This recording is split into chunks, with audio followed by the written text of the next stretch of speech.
The city roared around me, a symphony of horns and hurried footsteps, its pulse relentless under a sky bruised with dusk.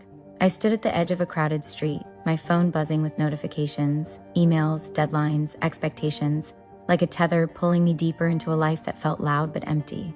My heart was a knot, tangled with questions I didn't know how to ask. Why did success taste like ash? Why did every step forward feel like running in place? I was chasing something. Money, status, approval. But the harder I ran, the further it slipped away. Then, like a whisper through the noise, a chance encounter shifted everything. A worn copy of a book, its cover simple, its title a quiet dare, think like a monk. It wasn't just a read, it was a door. And I stepped through, not knowing it would lead me home. The pages unfolded like a conversation with an old friend, one who saw through my masks to the restless soul beneath. Jay Shetty's voice, part storyteller, part guide, spoke of his own journey, from a London kid chasing the world's glitter to a monk in an Indian ashram, stripping life to its bones. His words weren't preachy, they were raw, like he'd lived the chaos I felt and found a way out. I saw myself in a boy named Arjun, my own creation but a mirror. 29, a tech analyst drowning in ambition, his days a blur of screens and stress, his nights haunted by a question, is this all there is? Arjun's life was mine, ours. A modern trap of wanting more, but feeling less. One evening, drained and defeated, Arjun wandered into a quiet park, the city's hum fading behind him. He sat under an oak, its branches heavy with autumn gold, and opened the book he'd carried but never read. The first lesson hit like a spark. Let go of what doesn't serve you. Shetty spoke of monks, their lives unburdened by ego, their focus on purpose over applause.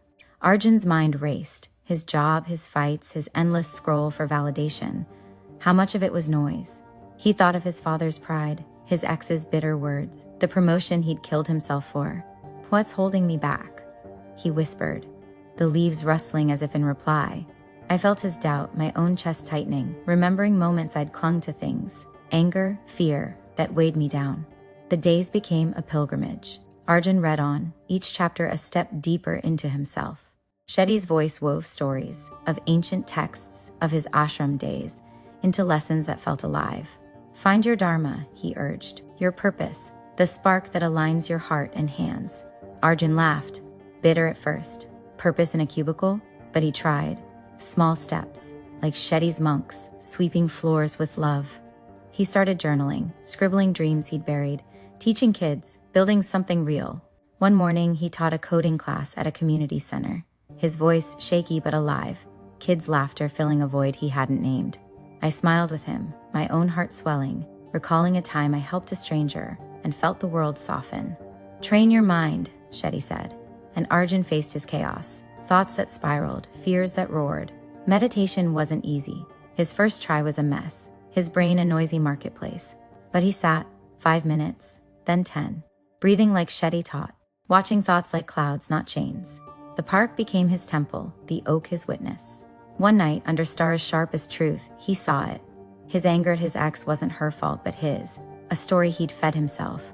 I'm enough, he whispered, tears falling, and I cried too, my own burdens lighter, as if I'd let go of a grudge I hadn't named. Gratitude came next, a lesson that broke Arjun open. Shetty spoke of monks who thanked the sun, the rain, the hands that fed them. Arjun tried it, clumsy at first, thanking his coffee, his sister's call, the dawn that woke him. At work, he thanked a colleague, her shock melting into a smile, and the office felt less cold. I felt his warmth, my own gratitude stirring, for friends, for breath, for this story that held me like a hug. But Shetty didn't shy from pain, detached from outcomes, he said, and Arjun wrestled with it, his promotion looming, his heart tied to its shine. He visualized letting go, like a monk releasing alms. And when the news came, passed over, he didn't break. Until me, he said. And I cheered, my fist clenched, knowing that strength wasn't new, it was always his. The city hadn't changed, but Arjun had. He walked lighter, his eyes clearer, his dharma a quiet hum. He quit his job, not rashly, but with purpose, starting a tech nonprofit for kids.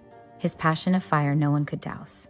Relationships healed, not with grand gestures but presence. Listening to his dad, forgiving his ex, loving himself. Shetty's final lesson rang true, serve others, and you serve yourself.